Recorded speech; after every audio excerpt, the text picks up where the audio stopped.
ready to go. So I once again would like to welcome everybody very warmly to UmojaHack India. This is the very first time that we're running an India-specific hackathon, but we're really, really excited because we know we have an amazing community in India and it's growing very fast. So it's great to be able to welcome you all to the Zindi family, the Zindi community. I think that for some of you, this might be your first hackathon on Zindi, so I would like to wish you a very good luck. We have a few people with us here today who are going to make this launch event run a bit more smoothly and make it a success.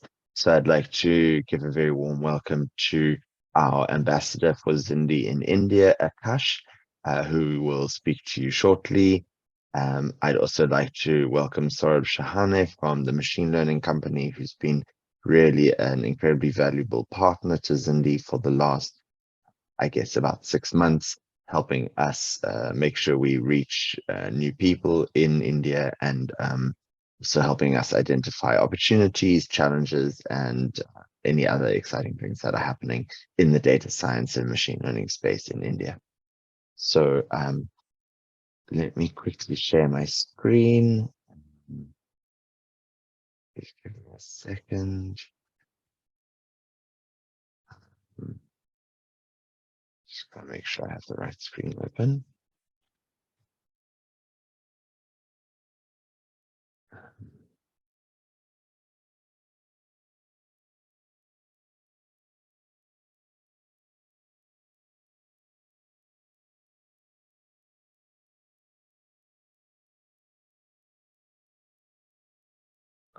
So very briefly, as I said, a very warm welcome to you all. Welcome to Zindi.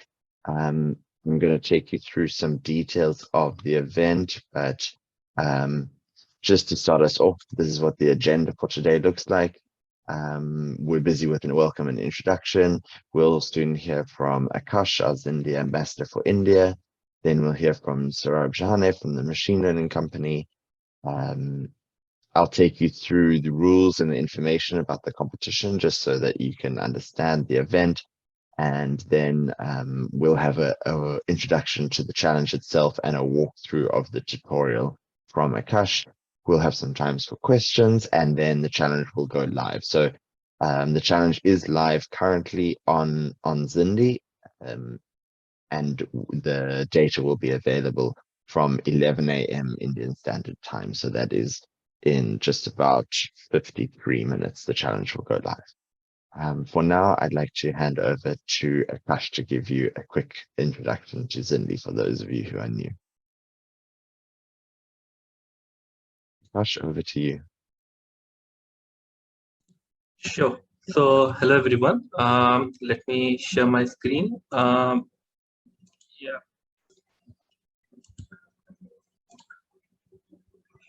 So yeah, so talking about Zindi, I had been associated with this platform for more than 2 years now. And Zindi is basically a professional network for anyone interested in data science in Africa and beyond. It helps in building the practical skills to and also grow the network and get job while connecting with like-minded people. It's a vibrant community all over Africa, and the essence of this entire platform is the community, where the community builds everything together. And for businesses who are interested to collaborate with Zindi, they can get the problem solved using AI and find the talent required to solve the problems. And this is how the professional hackathon works over here. And there are few testimonials from people who had been associated with Zindi. Much like me, there are many people over here who started with data science but want to get hands-on experience on how the data science works. And the entire essence of this community is the fact that the data which we use is entirely real. So it helps you to get a real first-hand experience of the data set, and also get a confidence of what you actually study in theory. So this is what we do in Zindi. So we learn, there is a fantastic community to learn. There are blogs associated with it. There are jobs associated as well. There are challenges as well where you will be participating as of now. Like one of the challenges you will be participating, and you get ranked and you can show your practical skills on the basis of the challenges. And data science is actually a team sport. You grow to you tend to learn more from the people with whom you connect with, and I personally learned a lot from here. And it's more diversity you bring in terms of knowledge, the more learning you get. That's what makes this platform pretty unique.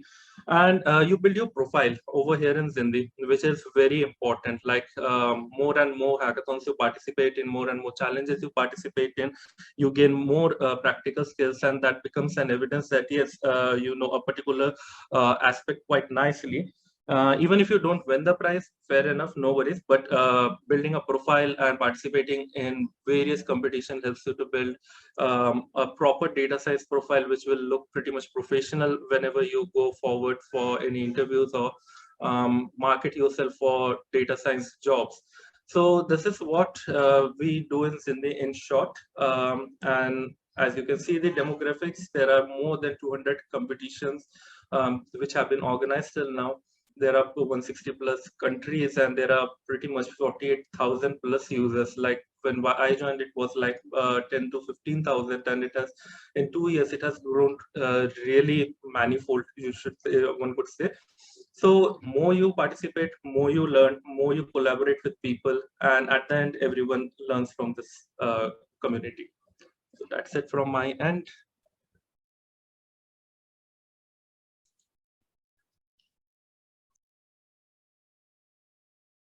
Thanks very much, Akash. I think that's a great introduction. Thank you very much. I'd like to next up invite Saurabh Shahane, our partner from the machine learning company, so the co-sponsor of this event. Saurabh, are you there? Can you unmute yourself? So let me know if Yes, you Paul. I'm here. Great, thanks. Over to you, Saurabh. Yeah, sure. Perfect. Can you hear me? Am I clear? Yes, you're coming across clearly. Thanks, Saurabh. Yeah, perfect. So thank you, first of all, Paul, for inviting me.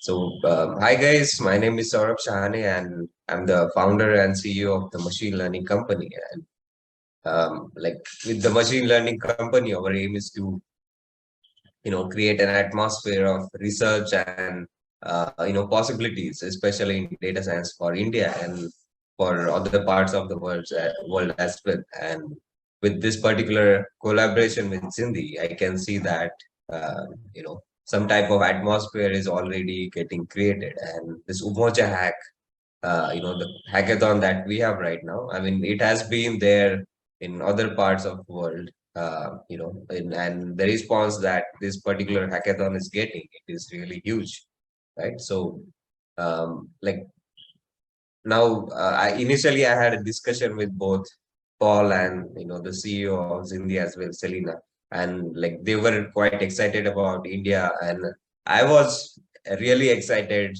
more than them, because I know the kind of talent India carries and the potential possibilities India can take up in this data science space. So all of us were really excited to bring this hackathon in, and to reach, make it, increase its reach to the wider audience of India, especially like it can be a college student, can be a working professional, anyone can participate, right? So due to this particular aspiration, we have brought this particular competition to the India, and I can see that it is getting good response. And yeah, I really want to thanks to Zindi and all the people associated with Zindi, especially Paul and Akash, and Selena.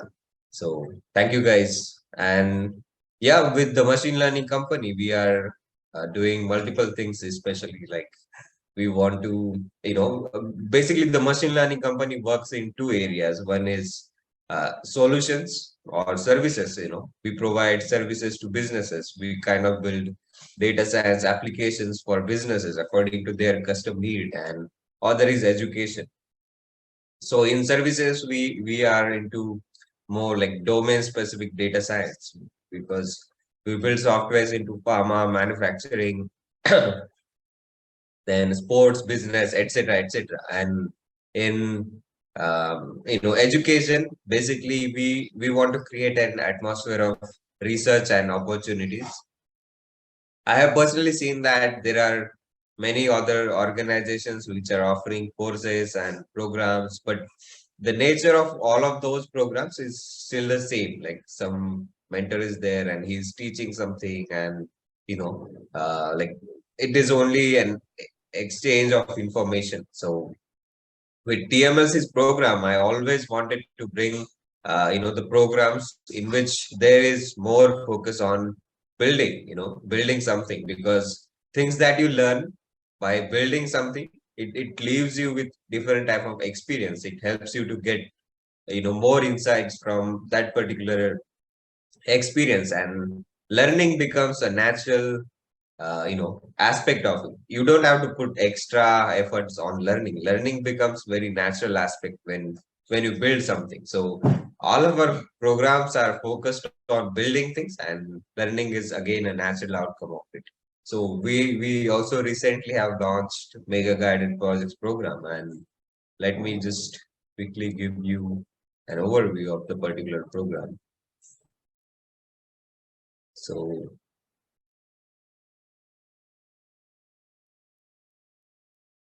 yeah, I guess my screen is visible. Perfect. So this program perfect. Thank you. So this program is recently launched, and it is Mega Guided Projects program. So this will be, starting from 11th of November, as you can see here. And this program has become so popular that, initially we were really focused on students for this one particular program. But now the program has been joined by data scientists, PhD holders, and, working professionals, etc., etc. Even from people from like Amazon, Microsoft, they are joining and they are building projects in this particular program. So you can see that this program is, tagline is Master Data Science through Practical Project-Based Learning, and it is 4 domains, 12 project, 12 weeks, and 7 plus 4 skills and infinite opportunities. So like it basically, this particular program involves 4 domains: machine learning, deep learning, NLP, and computer vision, and it also involves cloud. So there are 12 projects, and each for each of the category, like we have segregated 3 particular projects. So for ML, there will be 3; for deep learning, 3; NLP, 3; and computer vision, 3. And due to its unique structure where there are live sessions, there are not recorded sessions, and there is live doubt support, this particular program is very unique. And more than that, you will get to work on diverse tool set. These all of these tools will be taught to you personally, in the through the active sessions, right? And you will get to work on like these industry relevant tools. So that's what makes this program unique. And there are really wonderful instructors. Along with me, there is Dr. Prakash, who has been a senior manager at Oncogen Pharma. He's expert in statistical machine learning. There is Visalakshi Iyer.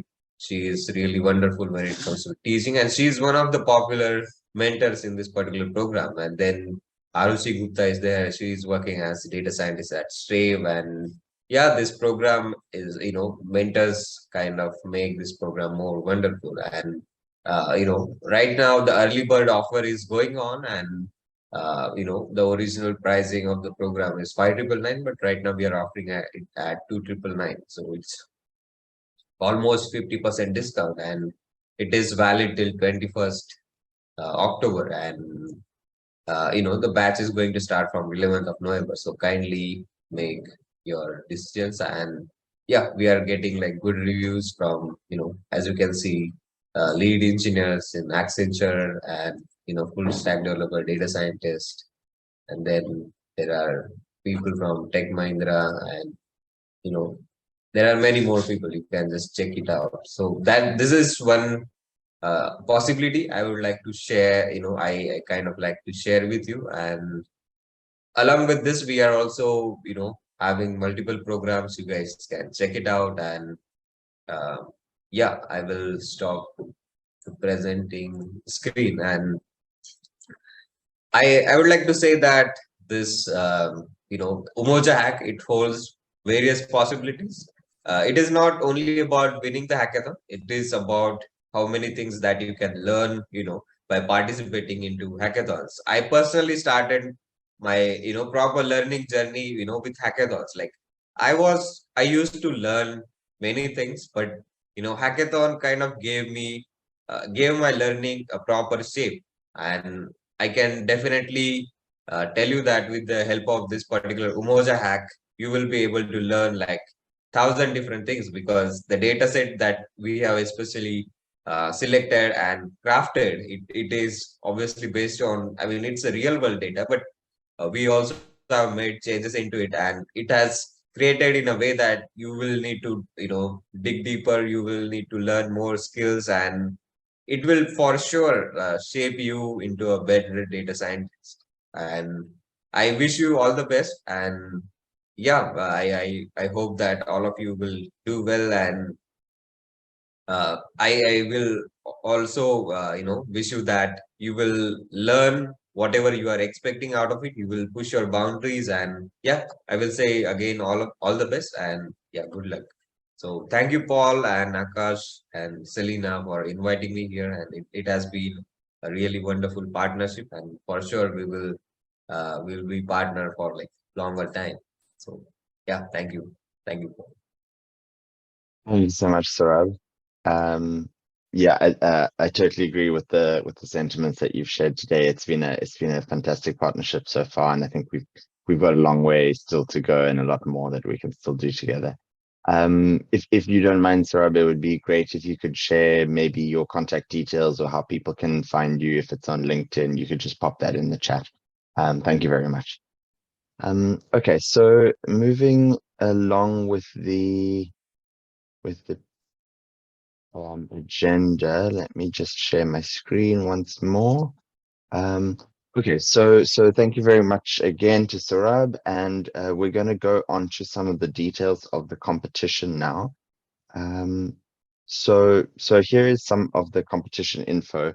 So as Saurabh said, we're really excited to put together this income prediction challenge. This hackathon will start from 11 a.m. Indian Standard Time, so just in about a little more than half an hour now. It will run for a week, so don't feel like you have to rush to complete all your submissions this weekend. It will run through till next Saturday evening, evening of the 22nd of October. We're going to go through the competition in more detail with Akash shortly, but very broadly speaking, the objective of the challenge is to create a machine learning model to predict whether an individual earns above or below a certain amount. So it's a fintech challenge. It is very much a beginner-friendly challenge, so I hope you don't feel too intimidated.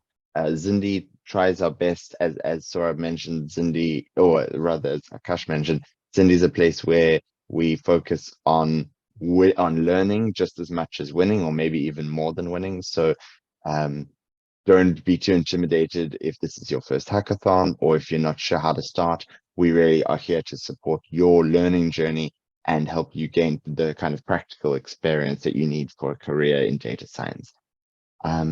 So you're welcome to work on your own or in teams of 4 people. You can join a team via the platform. Once you've signed up for the competition, there's a tab on the competition page that allows you to join a team. And working in a team is a really great way to learn. As Akash mentioned, data science is very much a team sport.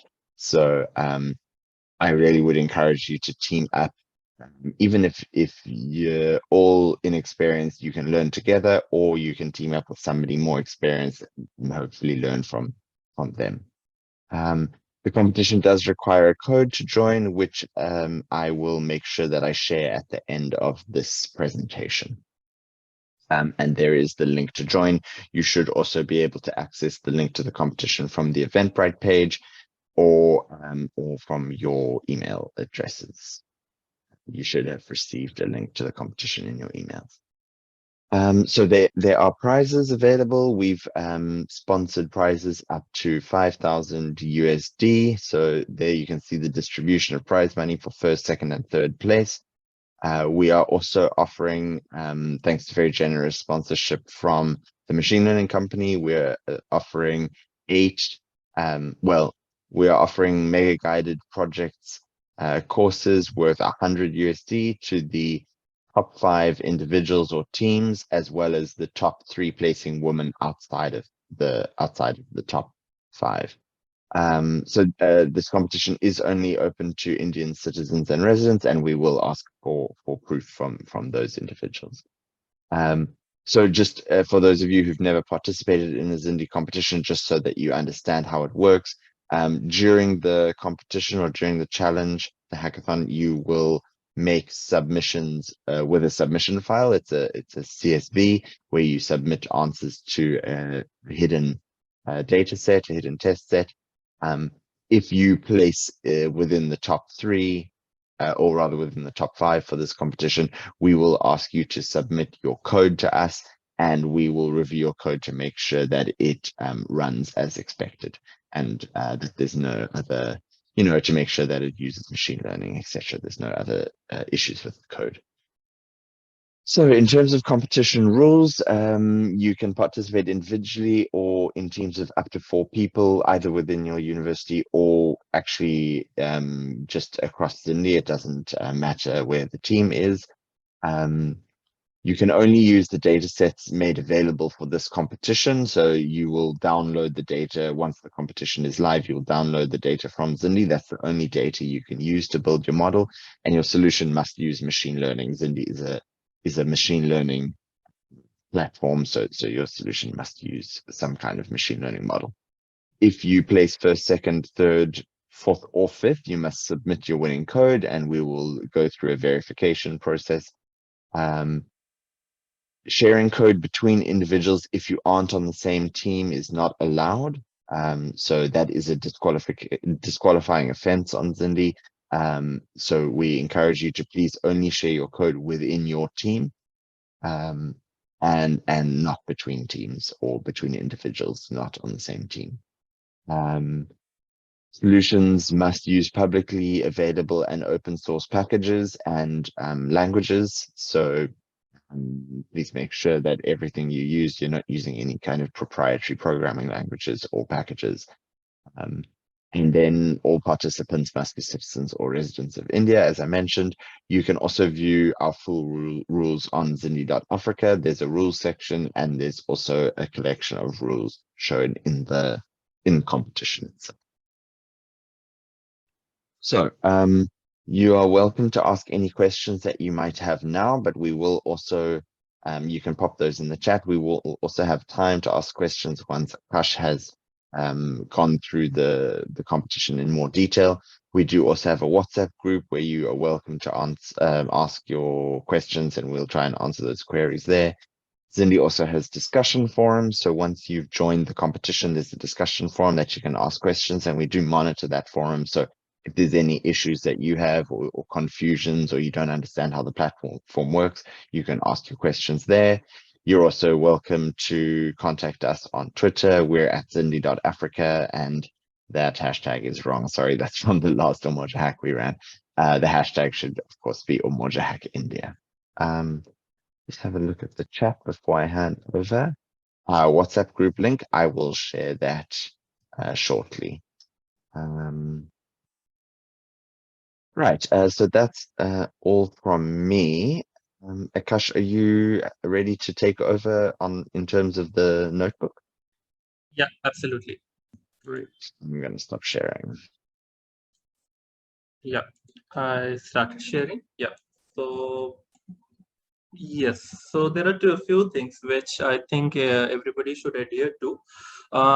Even before that, you will be having a train test and sample submission data set, which you will be getting shortly once you click on the data set segment of it. Now, the first thing which you need to consider is the fact that all the version of packages which you are using in the code should be the latest version of the packages. And whenever you are using a random seed, it should be like set, because we need reproducible answers when the code runs for the review. And actually, it's a very important component of model development in future when you are going to be a part of data science organization, that whatever results you quote, it should be reproducible. So having said that, I use Google Colab over here, which is pretty much in rules, and in case you want to use it, it's freely available. I encourage you all to use that. Or in case you are downloading your own Jupyter notebook or running the code in your own notebook, you can do that as well. But make sure all the libraries are upgraded to the latest versions, like scikit-learn, NumPy, Pandas, CatBoost. Even NumPy and Pandas, they don't matter, but it's better you upgrade it. I did the same. And just let's go and have a look at the data set, how it looks like. So this is how big the trained data set is. Around 2,09,000 records are there in the trained data with 41 attributes of features. And we have a target variable as well. And if you follow the starter notebook over here, you will get the exact same results. And also the test data is around 89,000 records over there. So this is how the train and test data precisely looks like. So there are some columns which are kind of more like categorical. There are some missing data which are either put up as a question mark or it's NaN. So you need to handle them carefully and so on. So having said that, we can then go and look at the target variable which we are having. So it's it's a binary classification problem where the income is above limit or below limit. As per the documentation shared, above 50,000 is above limit, and below that is below limit. So we have a binary classification over here. And straight away, you can see there is a huge class imbalance in the data set which we are having. Like 94% corresponds to below limit, and only around 6% corresponds to above limit. So you have to be very careful while handling the class imbalance over here. There are a few ways you can do that. Either you can downsample the majority class, which is the below limit class, or you can upsample it, or you can do a sort of combinations of both downsampling and upsampling. And I think these are very traditional ways of handling the class imbalance when you have it in the data, or you can use the class weights as well. So more details you can get from the scikit-learn documentation, and also while you are building the model, you can do a bit of R&D on top of it. Definitely, you will get better details about it. I urge you to go through all these methods and follow whatever is useful. Then we can look into the NaN values corresponding to each attribute. There is one striking thing which you can see for both the trained data and test data. The NaN value pattern is almost similar. So there are ways to handle the NaN values. I think everybody, or if not everyone, if you are hearing it for the first time, this is going to be a very important question from henceforth whenever you will be doing a job or elsewhere, that how are you going to actually handle the NaN values? And it's a very realistic problem which you will be solving in your day-to-day life. So either you can drop them, or you can, if it is a numerical column, you can use the mean or median imputation, or if it is a categorical, use mode imputation. There are models, the ensemble models like LightGBM, CatBoost, XGBoost, they handle the NaN values implicitly while model training. You can leave the NaN values as it is and let the model take care of it. And there are ways to handle the NaN values as well, apart from the ones which I have mentioned over here. Like you can fill it with a static value and then create a mask of zeros and ones as to where one will denote that a NaN value is imputed and zero will denote it's not. So a kind of like a feature creation apart from the ones which you already have. So this is how you can do that. But personally, for making the notebook simple, what I did, all the columns with NaN values above 80%, I dropped them. So on dropping them, I can clearly see that the number of attributes from 41 reduced to 35. Like there were 6 columns with NaN value percentages more than 80%. So with that, with just 35 attributes and the data set which we have, I go with a simple baseline validation strategy, which is like doing an 80-20 split with stratification. And stratification is pretty important because the data over here is very much imbalanced. Without stratification, it might be a bit unreliable to for get the validation results, or you can't trust the validation results that much. So I use the 80-20 validation split, but when you are working, you can either follow the stratified k-fold, grouped k-folds, or repeated k-folds, or you can even follow the 80-20 splits with different splits or different percentages, whatever like fits your approach, you can do that. But this is a very simple way to do the split where I did that 80-20, 80% being the 80% of the trained data I will use for training and 20% for validation. So so this is all about the train test validation strategy which I use. And for the model development, what I considered is I considered an ensemble model called as CatBoost classifier. And why I did it is specifically because of one reason, that a lot of attributes are categorical in nature, and CatBoost does an nice work to like consider the categorical nature of the attribute into account while training the model. So you don't have to label encode them explicitly or do some sort of one-hot encoding before passing it into the model, and it will give you a very rough baseline with minimal efforts. So while you are going to do the model training as well as data pre-processing, I urge you all to look into ways to handle the categorical nature of the data as well as the numerical nature as well. So definitely you will get better results as well as better features which are meaningful. But as of now, I went ahead with the CatBoost classifier completely, and I could see that there are other parameters you can look for the CatBoost model as well. I just use the number of estimators, which is the number of decision trees it considers. But you can use other parameters like max depth, reg lambda and reg alpha for regularization parameters. Scale phosphate, it's heavily being used for the imbalanced nature of the data which you are considering, learning rate, and so on. So from the link, you can definitely follow the parameters of CatBoost if you are intending to use one. But there are other models like XGBoost, LightGBM, and even the traditional scalar models you can use, which will give you better results as well. But there is one thing which we see: the validation accuracy is coming out to be 95% over here. So if I just trust this, it might be not a good estimate for our judgment of whether our model is good or not. So we will look into the fact as to how our model looks, or the classification report looks in real place, and see what the F1 score actually is, which is a metric for the model. We can see the F1 score on our validation data is only 58%, while on the trained data it's 61%. Yeah, Rahul, I'm coming to your issue as well. So one thing which we can clearly see over here is the fact that the F1 score is pretty low. So we can take a little bit steps or do a little bit of fine tuning to get a better result when we are training the model, or there are other ways in which you can do a little hack I will be sharing with you all. Over here, we all played with the model predict way.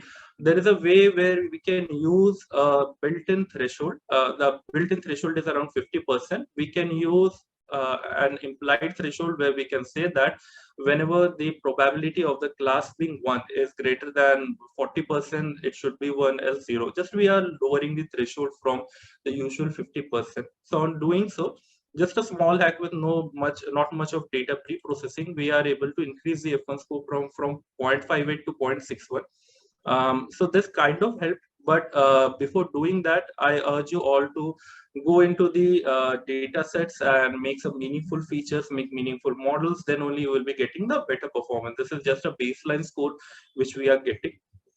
And how to select the threshold, I have given the link for the ROC curve over here, and all the entire starter notebook will be shared with the dataset section as well. So in case you have some doubts later on, I can revisit them and help you clear them. So now, since we have done the model training, we will jump quickly to the prediction part. So as Paul mentioned that there will be an unseen data, and the unseen data is in terms of the test data which we will be having. So it had around 89,000 records over there on which we will be predicting. So you will have only the attributes for them, but you don't know what actual labels are. We will be predicting on that using the model which we have trained, and then we will be making a submission. So this is how your sample submission should ideally look like. So so just I can show you one small snippet of subtier. This is ideally how your sample submission should be looking like. All the IDs should be there corresponding to the test data, and it should be either zeros and ones, because the metric is F1 score. The true labels are already given. We would be needing to find only the predictions from the model. So once that is being done, you make a submission over here. I think the screen is visible over here. Yeah. So you will be getting a baseline score of around 0.548. This is the public score. Be very careful while doing this model development. There is a public and private split of the test data. So 20% of 20% of test data is taken, and public score is based on that, and private score is based on the remaining 80%, and the score which you score on the private leaderboard will be visible after the hackathon ends. So just make sure you build a stable model rather than overfitting the model completely. And there are a few tips as to what else you can do. Like feature engineering is definitely the key. There will be a variable dictionary given to you as well. You can definitely go through what each and every feature indicates, and then try to find out what all features you can create meaningfully and boost the scores. You can look into the feature importance, and then see whether a particular feature is important or not, or you can create more features and see whether the created feature is captured by the model as important or not. We can use categorical encoding techniques as well. Like there is something called as category encoders, where it includes one hot encoding, or it also includes the weight of evidence encoding. You can use that. Just do a bit of R&D, you will get to know. So we also need to keep a check on the classification report, because the metric is F1 score, and F1 score heavily relies on how accurately the precision and recall are there. So both the components should be moving together, rather than precision being high, recall being extremely low, or recall being extremely high, precision being low. You need to balance them both and keep moving. So just refer to the classification report several times before making a final decision. And we can use a threshold based probability selection, as I explained earlier. And also there are various ways to select a validation strategy. I built the model entirely on just 80-20 split, which is a very crude way of validating a model, but definitely ways like stratified K-folds, group K-fold, repeated stratified K-folds, and repeated train test splits as well can help you get better results. And at the end, you can ensemble different models to get stable prediction, a technique which is called as blending. Those who are here in this platform for a long time, or those who have participated in different hackathons, they may be knowing what a blending is, but those who are new to this platform, slowly and gradually you guys will explore. That's not a big deal, but a single model can definitely help you get a good results for sure. And try to be as much creative as possible. The main essence of hackathon is to not apply the textbook techniques, but to explore the things beyond what is being taught to you in the class or what is being taught to you in theory. More you apply, more creative you become, and that will help you get the problem solving skills right. So that's it from my end. I think any doubts? We had a few doubts from people, I guess. I will stop sharing though.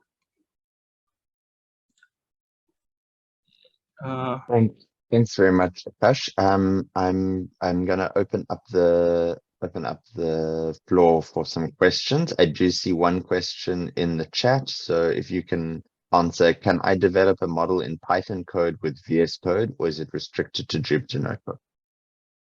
Yeah, you can develop your model in Python code and VS Code both. It's not restricted to Jupyter Notebook at all. The main thing is, if you are using Python, all the versions of libraries should be updated and the random seed should be set. so that your answers are reproducible. And the main reason of updating the libraries to the latest version is like everybody is at the same level, or the level playing field is set. Could Sorry, you but please? no, thanks, Akash. Yeah.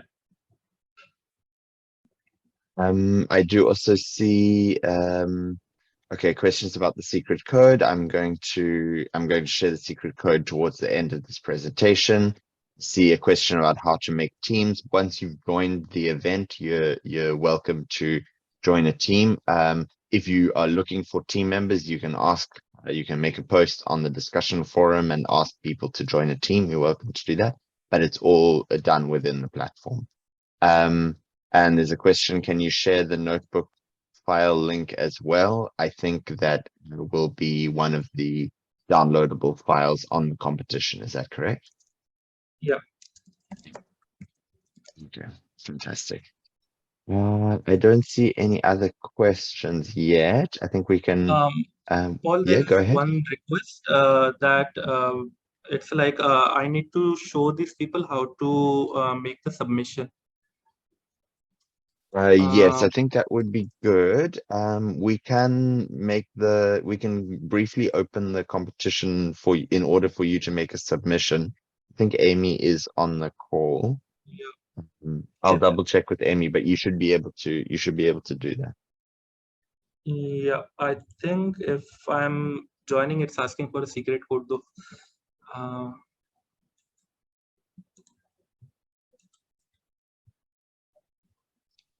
Just give me 1 second. Okay, I got it.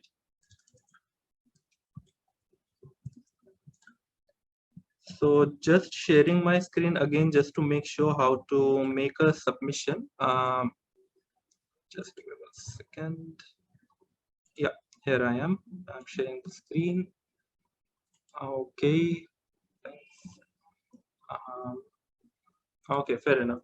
So once you get the secret code, you are there in the team, I guess.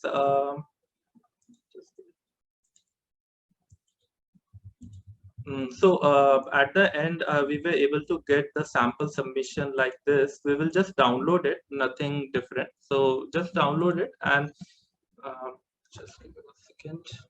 I save it in the desktop. And then make a submission. I think the competition isn't open yet, so yeah, I can submit. Yes. So you will be getting sample submission 1. Yeah. So you will be getting like 140 submissions with 20 submissions daily. You will be getting a sample. You will just upload your sample submissions over here. Write a comment so that you could know where exactly you are, what exactly you are building the model, and the comment is pretty essential just to make sure that you are keeping a track kind of what models you are building and how you are performing, or how your cross validation is being performed against the leaderboard. It will take some time, and once the submission is scored, you will get the public score over here. As I was referring to previously, this is the score which is based on only 20% of the test data which we have, and the test data size is around 89,786. So what you will be seeing is 20% of 89,786 records will be taken, and on the basis of it, a score will be given. This is going to be your public score, and if you go on the leaderboard, you will be able to see the public score over there, which is the benchmark. And I think with better pre-processing and feature engineering and model development, you can get better scores out of it. So just be careful that don't believe that this is going to be your final score. The final score will be on the 80% of the data, which is 80% of 89,786, which you will be able to see at the end. You have to select only 2 submissions out of the public score, which you will be like finding it okay, and you can trust those public scores that if on 20% of the data it has performed good, it may perform well on the remaining 80%. You can select only 2 of them, and your final score will be based on your 2 best publicly selected scores from the submissions, and the private score will be your final ranking. So that's it from my end. Any doubts over here from anyone?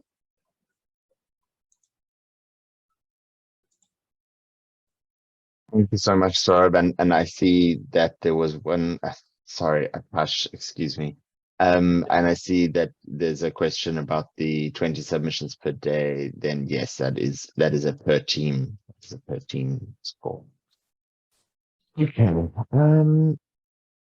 All right. We have about 11 minutes to go before the competition is open. But if there is no more, if there are no more questions, okay. There's a question about when's the last day we can form a team.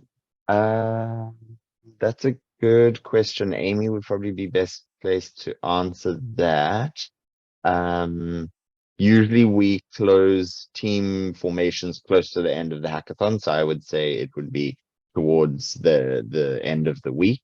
But there we go, 2 hours before the end of the competition. But please do bear in mind that you won't, if you've used up all your submissions, you won't be able to get more submissions by forming a team. So we do take into account how many submissions you've made before you form that team. So you're actually better off or better suited forming a team early so that you can share those submissions more effectively.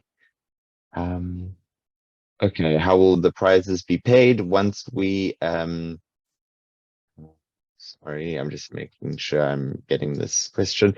Yes, once we have closed the competition, we'll ask for a review of your code from the top winners, and then we request bank details, and we make a transfer within, I think it's within 90 days. It might be less, it might be within 60 days of the close of the competition. And then no, the question on the final rank, the question is, I guess the final rank would be based on the combined score of both public and private. Is that correct? No, your final rank is based purely on your private score submission. When will the winners be announced? The competition closes, and then within 15 minutes of the competition close, you'll be able to see your private scores. Those aren't final winners, those are provisional winners. So then once the competition closes, we'll request the code, and then we'll make winners announcements. It depends per competition, but we'll try and make the winners announcement as soon as possible after that. Thank you, Amy. You can see the details of when it closes. Yes, you do need to register as an individual on Zindi in order to form a team. Everyone has to register separately. You can, if you haven't yet registered on Zindi, you can go to zindi.africa/sign up, and you can sign up right now. Great. Looks like we've got a few more minutes. If anybody wants to ask questions, this is your time to ask questions. Otherwise, I'm going to just share my screen again. So yeah, right now you can go to zindi.africa/competitions/UmojaHack-India-2022. That is going to be your URL to log in. You can also just navigate to Zindi. You can go to the competitions page, click on the hackathons button, and you should see it.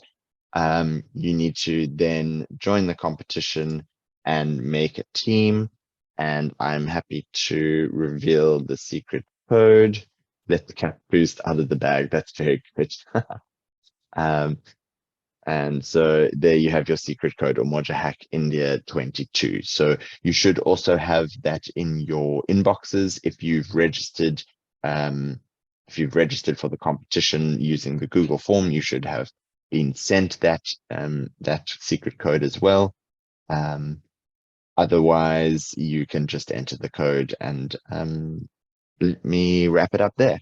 Thank you very much to everybody for attending. My big gratitude and appreciation to Akash for walking us through the notebook and introducing us to Zindi. My gratitude to Saurabh from the machine learning company for your partnership and for your address, as well as for partnering with us on this event. And thank you everybody for showing up, and the best of luck for the competition. Best of luck to all of you. May the best model win.